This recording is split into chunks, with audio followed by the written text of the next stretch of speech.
Hello and welcome to Your New Jersey. I'm Lisa Marie Falbo.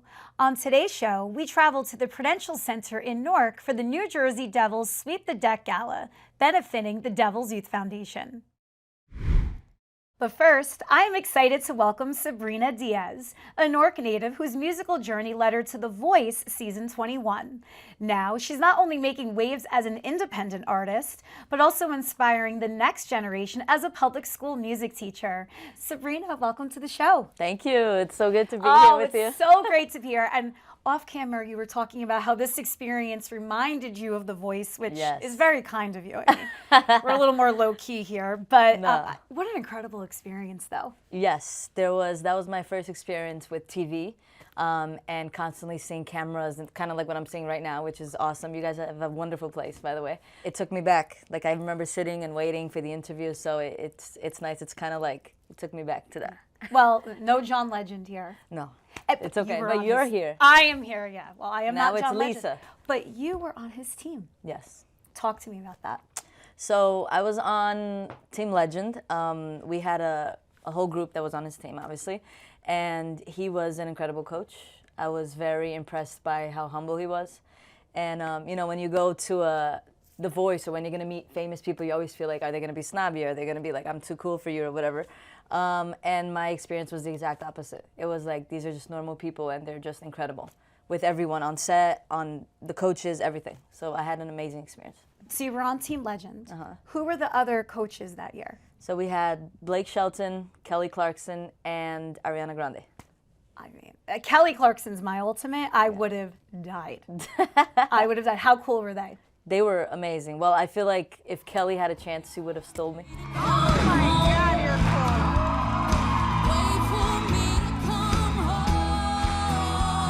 But because she used her steal, she couldn't, because she was amazing. And so Blake Shelton, I know that he helps his team out. Like, I know that he tries to get them gigs and all that stuff. So, and then Ariana had Thanksgiving with some of the people in her team. Wow. Which was crazy. And I remember us getting the text like, yo, we're going to hang out with Ariana today. Like, everyone's like so excited. So I feel like they make it something personal, not just for the camera. Absolutely. How far did you go? I went to the knockout rounds. Wow. Cutthroat, I'm sure.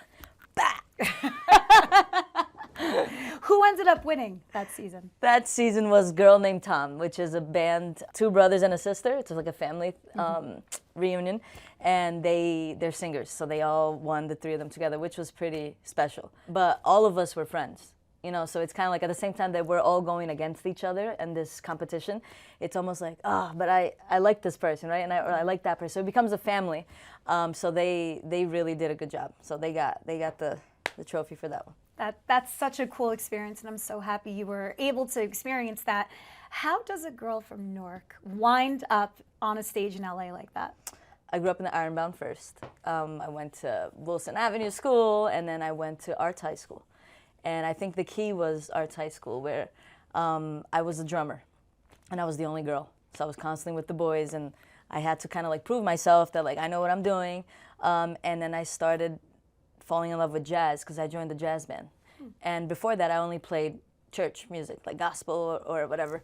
But once I got into the jazz world, we started gigging, and I went to inauguration of International Jazz Day. And so that world started to look like, okay, there's a way in. Yeah. You know, and we started getting there was a teacher, J.B. Dias, that he came from LA, and he's from the Thelonious Monk, and he used to train us how to play, how to make a jazz solo, all that stuff. So he was incredible. And I think from there I started feeling like, so it's not impossible. And that's where it started to spark in me. But at the time I was still very involved in church. So that's why I didn't pursue it. Like, I could have gone to the Thelonious Monk, and I said no because I'm gonna stay local and do my own things, to do what God wants me to do back then. And so years later, after I came out, I said, why not? I'm gonna take a shot. And that's how I ended up in LA. And you tried out for The Voice here in Jersey? Oh yeah, virtual, it was COVID. Oh, it was COVID time. So it was during COVID, and I was like, I got nothing to lose, let me just send this audition. And I got a call back, and then from there I got an interview and this and that, and I was like, oh my God, this is freaking happening. Yeah. So it was incredible. That's so cool. So post Voice, yeah. How did it change your life? Post Voice. To be honest, on The Voice is when I realized this is what I want to do. Because until then, it was fun. It was like a hobby. And I used to make covers, and I just had fun with it. And I didn't know that I wanted to be an artist, or let's just say a world-known artist that's going to tour and share my music and impact people in a different way. I knew that from church. And so because church was like worship team environment, I always felt like back then it was like, okay, so I wanted to make it in that world. So I could be a singer, I could travel and do like Hillsong and all these other worship teams that they do awesome stuff, but I never thought about it as something bigger. So The Voice opened my world where I said, oh shoot, I can reach everyone, not just that group of people. And so once I felt what it felt like to be on stage, the crowd is there and the musicians are there, and it's just, I can't explain it. It's just a feeling that it's when I feel the most alive. So that's where I felt like this is for me. This is what I'm meant to do. So how did you parlay all of that into teaching now in public school? Yes, I taught for 5 years in Newark, where I was teaching pre-K through 8th grade, but mostly my big thing was middle school. And I feel like for this new generation of kids, we have to evolve as teachers, because I think that the reason why kids are not joining band anymore and they don't want to do chorus or whatever it is that we're doing. Is that true? Is that it a is trend? true? Yeah. Wow, that's like, so sad. It's like there's like a decrease in enrolling and all that stuff. And why is that? Because, well, this is my personal opinion, because we're not speaking their language. They're listening to other things now. Like, and I know that, like, yes, we have to keep classical music and we have to keep all that, but at the same time, we also need pop and we also need modern, so that this generation can, because they're listening to Kendrick, they're listening to Drake, they're listening to Ariana Grande, they're listening to all this new music, and they get to class and it's like, what is this? You know, because they don't hear the same. So what I decided to do was, you know what? I'm also young and I enjoyed that, so we're gonna make this a modern band. So I started playing Industry Baby, Lil Nas X. We did it as a band. And at the same time that, yeah, these kids are playing pop music, but they are all learning how to read music. They're all learning how to play together. We got bucket drums, we got drummers, we got saxophones, trombones, everything. And I think that's the secret. And I had probably one of the biggest electives in school because everybody wanted to join band, because they knew we're gonna have fun in this class. But you're onto something, because I took piano when I was 3rd grade, 4th grade, and I was actually really, really good. But I got bored because the songs were, you know, old time, whatever. And looking back, had it been a little more modern, I probably would have stuck with it, because I picked it up a little bit again in college. On my terms, though. Yes. So I think you're onto something. And that was before internet, TikTok, all of that. It's crazy. Now these kids are getting influenced by so many more sources than we were growing up. Yeah, so I think that's what I'm doing now. And now I am teaching, I'm teaching elementary. So I'm getting up to like 4th grade, but I lead the 4th grade chorus. And this year we just had a concert and we did When the Party's Over by Billie Eilish. And it's just like they can relate. They can feel the difference when they're singing something they know versus when they're singing something that, like, who in the world wrote this song? I don't know anything to do with this, and I don't care about this song. Because I've had kids say, I hate this song. Why do we need to sing this song? Before I became their teacher. I feel that way about books too in school. Yes. They used to force you to read a book, and Yes. it's like, this book's boring. Yeah, and it's like, who wants to read this book? Exactly. I'm like 13. Why do I want to read this book? Yeah. You know, what do I have to do with anything in this book? Exactly. So I do think that education needs to evolve with what's happening, and that way music, because we need musicians for the future. Absolutely. Can you imagine? You can't be an AI world of musicians. No, oh, absolutely I'd not. Yeah. There's nothing like when you're with a jazz band and somebody solos. That's a human doing a solo, and you can feel that in their soul. AI can't do that. No, You absolutely know? not. So you need people, and I think if as educators and music teachers we start to make things more modern and still bringing the essentials of the beginning and the basics and all genres, I think kids will be inspired. How do you teach your students to stand out? So I teach them that it's not just about having a beautiful voice or playing super beautifully. It's about what do we need to do. Whether you want to be on stage or not, you smile, you perform, right? And for those of you who want to pursue this dream and who want to stand out, you need to give it 100%, no matter how many people are in the audience, no matter who's here, no matter if you're performing for first grade or if you're performing for your parents at nighttime. So I teach them to not just sing, but act, move. Like we'll do clapping when we're singing. We'll do like little movements to make it more fun, because nobody wants to stand there and watch, I don't know, a statue just standing there and singing songs, you know? And the songs are interactive, like we did, like Can't Stop the Feeling. Love that song. Which they love. Yes, of course. We also did Do You Remember September? I ain't singing with you. But yes. I know the song. Yes. So they had a blast, and I find that it's really special when you can look and you see like they're having fun, because that's at the end of the day, that's what I tell them. If it's not fun, then what's the point? By the way, you could have a whole class on talent, music talent that has come out of Essex County. Oh, yeah. Newark, the Oranges, I mean, Whitney, Frankie Valley. I mean, it Hills. goes down the line. Lauryn Hill, exactly. Yeah. I mean, huge. Why do you think the talent pool is so saturated in that part of the state? In Newark. In Newark, Essex County. Essex County. Yeah. I think, first of all, I'm proud to say that I grew up in Newark. I feel like there's something special about Newark, because usually people just think like, oh, let's not go to look, let's go to somewhere nicer. Let's go to somewhere that's better. But I think raw talent, and I think that the soul is in Newark. It's in these places. And at least growing up and going to arts and having all those friends around me, it was always just a creative. In class, people make beats. People just start talking, oh, let's write this rap song, blah, blah, blah. So I feel like it's just, Newark has a special, they just have special people. I don't know how to explain it. It's real. I didn't sing. I told you. I attempted. Not very good. But when I was in high school, I did public speaking. Yeah. Did you have that forensics and debate? Do you know No. what that is? Okay, so it was public speaking, and there's all these different categories. It was my way of being in broadcasting without like having a studio and everything. Anyway, on the weekends, there'd be like 30-something high schools around the state that would compete in all the different prose, poetry, drama, comedy. And the Newark kids, it was Newark and Elizabeth. Yes. They were the ones to beat, not like the kids from the suburbs, like me. It was them, because they were real, they had the grit, they had the soul. So obviously that applies to singing as well. And they have the swag. They got the Believe swag. it or not, you know, Yes. like I feel like it's a part of the package deal. Yeah. Like I taught at Rafael Hernandez School. Those were my 5 years at the elementary and middle school. And those kids were just like, whenever we put on a show, it was like, you're going to watch a show. You're not going to, like, girls were dancing, the boys were doing. So it was more than just, dun, dun, dun, dun, dun, dun, dun, you know what I mean? Because I think that's where we are now in the world, and that's where we have to move to. Exactly. You use your platform for so many good causes. Never mind just teaching children music. What causes are you passionate about? I'm passionate about women empowerment. I'm passionate about the LGBT community, equality, treating everyone the same, no matter what we look like, no matter where we're from.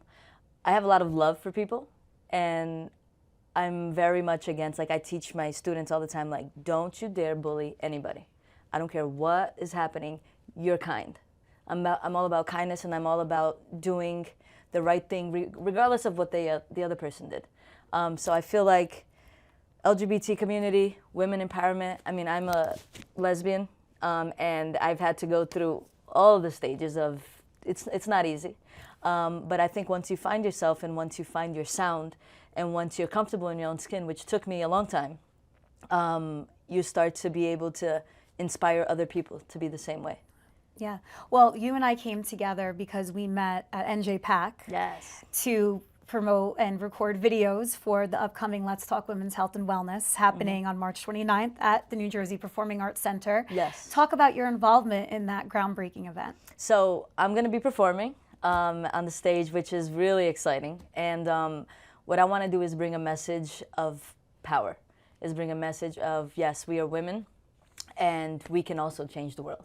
We're bigger than what society has made us from the past, and we've come a long way. Like, we just had a female vice president, right? That was incredible. I want to show women, and especially, I guess, young girls, like I have a daughter, she's 7, that nothing is impossible, and it's not a man's world. It's our world. So I think that that's something big for, especially for little girls to know, like, you could be I tell her all the time, Sky, you could be anything. You could be the president. You could, what do you want to do? Oh, I want to do, yes, you can do it. Doesn't matter. Don't let people ever tell you that you can't. If you want it, you do it, you got it. Yeah. In addition to singing, which I cannot wait to see that day. I'll be backstage, so I just can't wait to see it all come together. You're also sharing your story. Yes, absolutely. Is that scary? Because it's a very raw, vulnerable day, the Let's Talk Day. Yes, so I'm going to be sharing my story. In the beginning, I used to be very scared to talk about it because I grew up with great parents. They loved me. We're Brazilian, so we grew up with culture, and I never wanted to make them look bad. So I've always kind of tried to, like, just keep it casual, keep it like, let's just sugarcoat it a little bit, let's just look good. But there comes a point where there are other people going through the same thing. And if somebody's gonna say it, I'll say it. So it is very vulnerable. It's very, it's basically, and I think that's what an artist is. It's kind of like we are naked in front of the whole world and everybody gets to know everything about us. But at the same time, that causes healing and that touches hearts. So I think that it's gonna be really good. So before we go, where can people find out more about you and to listen to some music? So you can follow me on Instagram, Sabrinna with 2 N's, Dias, D-I-A-S, music on Instagram. And then on Spotify, it's just my name, Sabrinna Dias. I have 3 original songs out. Check out Twisted. And just follow me. And I just can't wait for you guys to hear all my music. There's a lot of things coming up this year. And I'm so excited for this. Let's do it. Why did you call out Twisted?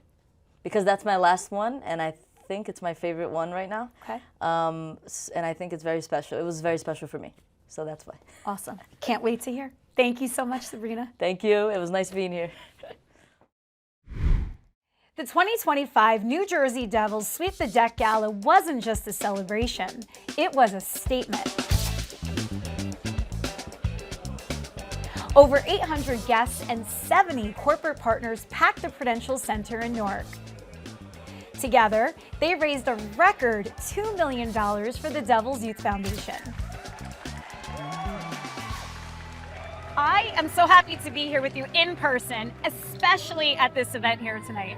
Likewise, this is my favorite event that we host all year. It's an incredible opportunity to bring so many different people throughout our organization and throughout this community for an amazing cause. And so classy. Like, you don't see this in the New York, New Jersey metro area with the professional teams. It comes together. We implement the ice with curling. You have the casino. Obviously, you have so many different organizations that we support here. So to be able to bring everybody together under one roof, it's just an amazing opportunity. So talk to us about the mission of the Devils Youth Foundation. So the Youth Foundation, it's incredible. It's how do we transform the lives of the youth of New Jersey? We know that there are several opportunities in terms of food insecurity, keeping kids healthy, that we can lean in and make a real difference. And one of my favorite things about sports and entertainment is the incredible platform that it provides to be able to go out and make a difference, to be able to raise awareness, to be able to raise funds, to be able to go out into the community and make a tangible, meaningful difference. When you say community, is it just here in Newark, or is it the entire Garden State? This is the Garden State. We take so much pride in being New Jersey's only professional sports team that wears it on our chest and on the crest. So to be able to have that, to be able to bring so many different people throughout our organization, the players, the coaches, the front office, and combine them with the rest of the extension of the Devils community for an incredible cause to drive that change, that's what this is all about. From the ice to the casino floor, guests and players came together to make a difference. Whether it was rolling the dice, placing their bets, or going for the perfect shot. We are here with New Jersey Devils legend Martin Brodeur. How are you? Good, doing well, thank you. This gala rocks. I know you love everything that the Devils community does, but this night is really special. Yeah, it is. This I think our third year doing it, and every year is growing like crazy. Just to see the fans, like some of our supporters coming in and enjoying a night of curling and playing some cards and eating some great food. I think it's a lot of fun. Every single year we think we did it well, but, and then the following year always exceeded. So it's nice to see. Yeah, and it raises money and awareness for such great causes around the Garden State. Yeah, I think that's one of the part of the Devils Youth Foundation. Their mandate early on was to raise awareness for our youth in New Jersey, and by raising funds like we're raising like today, really helps the community out. Yeah. I just got to give you props though, because when you think of the New Jersey Devils, you are like what Jeter is to the Yankees, or like Lawrence Taylor to the Giants, and you are so in the mix, and you're constantly giving back both on the ice and off. Why is it important for you to continue that legacy with the team? I came into New Jersey when I was 20 years old, so I kind of grew up here. I had my kids here. And so for me, being in this area, just seeing our team grow in the last few years, it's just kind of fun to be part of it. Obviously I'm well done playing hockey 10 years ago now. Now just being involved and kind of being part of these events like this. And, for us, it's just a small token of our time that we give. And I know it goes a long way. And, you kind of educate the younger players to do the same, to give back, because we're lucky enough to as hockey players, to do what we do for a living. Overall, it's for the cause of, raising money.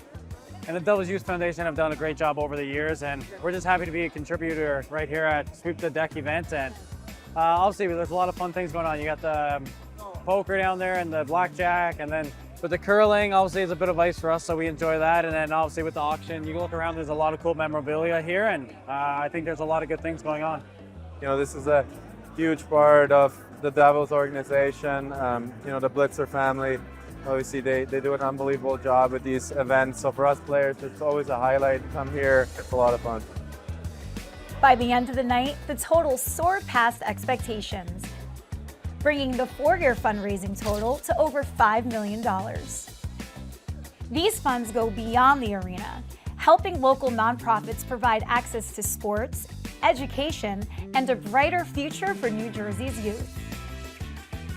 Congratulations on this spectacular event. How did it all come to be? Well, Sweep the Deck has been going on for about 4 years now, and it's really just gone from strength to strength. The idea obviously is a opportunity to really support our community and the foundation, and we want to do something really special and unique, and I think we've achieved that here. You have, and the Devils are such a tight-knit family. You have a lot of alumni here too. We do. We have a lot of alumni, and then we have all our players participating, which I think is really unique. I mean, every year you will see our players, they are curling, they are bartending, they're taking selfies, and they genuinely want to be part, of making our community better and being part of the team that is not just the Devils team, but our team with New Jersey. And they feel that very strongly, and as do I, and our whole family does. To be able to have people at the top of our organization that believe in this, that buy into this, that support it, and push us to do more, that's what this is all about. And by the way, you guys are having an incredible season. That helps. That helps. It makes tonight that much more enjoyable, makes everyone a little bit happier, and makes things a little more fun. Not that we want to jinx anything. I hate talking to teams like we're not they're jinxing doing anything. well. We're not jinxing anything right now. This is about the kids tonight. I hope this is your second favorite night of the year. How about that? We'll take that. Okay. We'll take that. For now, it'll be my favorite. We'll hold on to the #1 spot for later on. This was so awesome, Jake. Thank you Great so to meet much. you. Great to see you in person. Yes. All right. Next week on Your New Jersey. I was getting emails from people all over the country wanting my help choosing paint colors. And I would say to them, isn't there somebody at a local paint store or a stager or designer, somebody that, and they say, no, there's nobody here that does what you do.